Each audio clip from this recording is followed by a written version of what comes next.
Hi friends, good evening. எல்லோரும் எப்படி இருக்கீங்க? ஃப்ரெண்ட்ஸ், இன்றைக்கி நம்ம வீட்டில் லைம் பெப்பர் சிக்கன் எப்படி செய்யலான்னு பார்க்கலாம். இந்த சிக்கன் நார்மலாக நம்ம வீட்டில் யூஸ்வலாக செய்கிற மசால் பொடியெல்லாம் போட்டு நம்ம கிரேவி மாதிரி ட்ரையாக அந்த மாதிரி பண்ணோம் இல்லையோ, அதெல்லாம் இல்லாமல் எப்படி டிஃப்ரெண்ட்டாக பண்ணலான்னு பார்க்கலாம். அதுக்கு ஃபஸ்ட்டு நம்ம இன்றைக்கி 1.25 கிலோ சிக்கன் எடுத்து வச்சுருக்கேன். நல்லா கழுவி எடுத்து வச்சுட்டேன். அதுக்கு மேலேயே பூண்டு ஒரு 20 பல் பூண்டை நல்லா பொடிசாக நறுக்கி அதையும் மேலே போட்டுக்கலாம். தேவையான அளவு உப்பு நான் போட்டுக்கிறேன். உப்பு போட்டதுக்கப்புறமா நம்ம இன்றைக்கி இஞ்சி பூண்டு பேஸ்ட்டு ஒரு 3 ஸ்பூன் பக்கம் ஆட் பண்ணிக்கலாம். எந்த அளவுக்கு ஸ்பைசி பிடிக்குமோ அந்த அளவுக்கு நம்ம இஞ்சி பூண்டு போட்டுக்கிட்டோம் அப்படின்னா டேஸ்ட் ரொம்ப நல்லாயிருக்கும். இப்போ நான் இஞ்சி பூண்டு பேஸ்ட் போட்டாச்சு. அதுக்கப்புறமா நம்ம தேவையான அளவு பெப்பர் போட்டுக்கலாம். நம்ம இன்றைக்கி செய்கிற லெமன் பெப்பர் சிக்கன் தான் செய்கிறோம். ஸோ ஒரு 3 ஸ்பூன்லேருந்து 4 ஸ்பூன், பெரிய ஸ்பூனில் 4 ஸ்பூன் 5 ஸ்பூன் கூட நம்ம பெப்பர் காரத்துக்கு ஏற்ற மாதிரி போட்டுட்டு, தயிர் நல்ல கெட்டி தயிராக இருந்தால் நம்ம கெட்டி தயிர் ஊற்றிக்கலாம். அப்போ நல்லா அந்த மசால் பிடிச்சி சூப்பராக மேரினேட் ஆகிடும். இப்போ இது எல்லாமே நல்லா பெரட்டி வச்சுக்கலாம். கூடவே இப்போ நம்ம லெமன் இன்றைக்கி 1.5 லெமன் போட்டுக்கலாம்.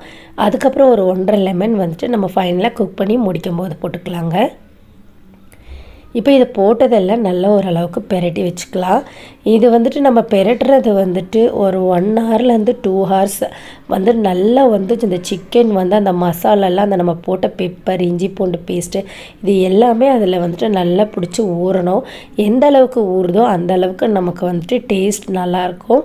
உடனே நம்ம இன்ஸ்டண்ட்டாக செஞ்சோம் அப்படின்னா அந்த அளவுக்கு இதில் எஃபெக்ட் இருக்காது. இப்போ மஞ்சத்தூள் போட்டுக்கலாம். ஸோ மஞ்சத்தூள் போட்டு நம்ம பெரட்டி வச்சிட்டோம் அப்படின்னா நம்ம பார்க்குறக்கு நல்லா கலர்ஃபுல்லாகவும் ரொம்பவும் நல்லாயிருக்கும். இப்போ ஒரு தட்டு போட்டு மூடி வச்சிடலாம். இப்போ அதெல்லாம் முடிஞ்சு இப்போ ஒரு 2 ஹவர்ஸ் நமக்கு நல்லா ஊறியாச்சு. இப்போ நமக்கு இதுக்கு தேவையான பொருள்னு பார்த்துக்கிட்டோம்னா வெங்காயம், அப்புறம் பச்சை மிளகாய் அன்றைக்கி ஒரு 10 பச்சை மிளகாய் எடுத்திருக்கேன். பே லீஃப், அதாவது பிரியாணி இலை, கிராம்பு, ஏலக்காய்லாம் ஒரு 4 நாள் எடுத்துக்கிட்டேன். அதுக்கப்புறமா கொத்தமல்லி இலை எடுத்து வச்சுருக்கேன். லெமன் ஜூஸ் ஒரு 1.5 லெமன். அதுக்கப்புறமா பட்டர் எடுத்து வச்சுக்கலாம். அதுக்கப்புறம் கார்லிக் இதே போல் தேவையான அளவு நிறைய எடுத்து வச்சுக்கோங்க. பேனெல்லாம் சூடானதும் பட்டர் இன்றைக்கி ஒரு 3 ஸ்பூன் பட்டர் நான் போட்டுட்டேன். பட்டர் நல்லா உருகிரட்டும். பட்டர் நல்லா உருகி வரும்போது நம்ம எடுத்து வச்சுருக்க அந்த பிரியாணி பொருள் இருக்குது இல்லையா, அதாவது பிரிஞ்சி இலை, அதுக்கப்புறமா நம்ம கிராம்பு, ஏலக்காய் இதெல்லாம் நம்ம போட்டுடலாம். போட்டோன்னே அந்த பட்டர்லேயே அது நல்லா பொரிஞ்சு வரும். பொரிஞ்சு வரும்போது வீட்டுக்குள்ளே அந்த ஸ்மெல் இருக்குது இல்லையா, அவ்வளோ சூப்பராக இருக்கும். பச்சை மிளகாயை நல்லா நம்ம நீளமாக நம்ம அறுத்து வச்சுருக்கோம்.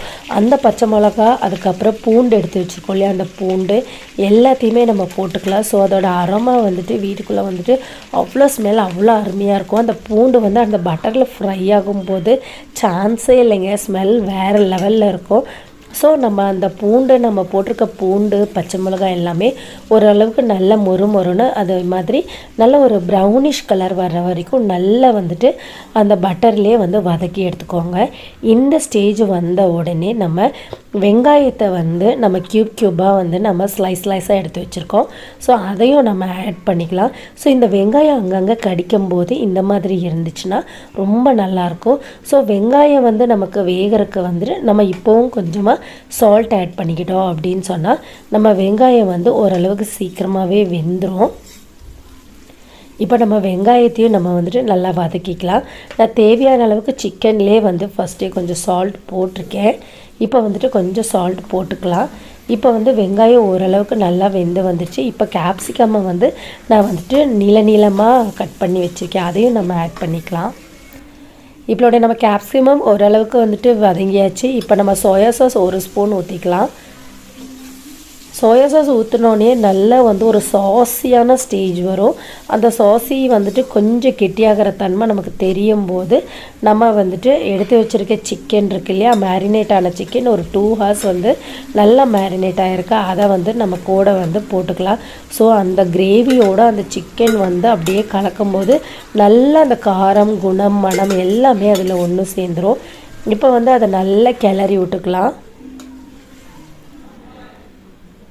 கிளறி விட்டுட்டு அதுக்கப்புறமா வந்துட்டு லெமன் ஜூஸ் நம்ம வந்து 1.5 லெமன் வந்து ஜூஸ் எடுத்து வச்சுருந்தோம் இல்லையா, அந்த லெமனை வந்து இப்போ நம்ம புழிஞ்சு விட்டுட்டு நல்ல லிட் போட்டு மூடி வச்சிடலாம். ஸோ இது ஒரு 10 மினிட்ஸ் வந்துட்டு நல்ல ஒரு ஹை ஃப்ளேம்லேயே வச்சுட்டு ஓரளவுக்கு குக் ஆயிடுச்சு. இந்த ஸ்டேஜில் நம்ம அடிக்கடி வந்து லிட்டை ஓப்பன் பண்ணி பார்த்துட்டு கார்ன்ஃப்ளவர் வந்து ஒரு 4 ஸ்பூனில் தண்ணி ஊற்றி நல்லா வந்து கட்டி இல்லாமல் தண்ணியாக கரைச்சி வச்சுருக்கேன். அதை வந்து நம்ம ஊற்றிக்கலாம். ஊற்றிட்டு இப்போ வந்துட்டு நம்ம அந்த சிக்கனோட அந்த கார்ன்ஃப்ளவர் மாவையும் நல்லா கிளறி விட்டுக்கலாம். கிளறி விட்டுட்டு நம்ம வந்து அதை வந்து ஒரு லிட் போட்டு க்ளோஸ் பண்ணி வச்சுக்கலாம். க்ளோஸ் பண்ணி நீங்கள் பார்க்கும்போது இந்த அளவுக்கு வந்து ஒரு நல்ல செமி கிரேவியாக வந்துடும். நம்ம திருப்பி வந்துட்டு கொஞ்சம் மீடியம் ஃப்ளேமில் வச்சு இறக்கிடலாம். இப்போ நல்லா நம்மளுடைய கிரேவி நல்லா சுண்டு வந்தாச்சு. இப்போ வந்து நம்ம தேவையான அளவு வந்துட்டு கொத்தமல்லி இலைகளையும் நம்ம அதில் போட்டுடலாம். ஸோ கொத்தமல்லி இலை போடும்போது இன்னும் வந்து டேஸ்ட் வந்து நமக்கு நல்லா சூப்பராக எடுத்து கொடுக்கும்.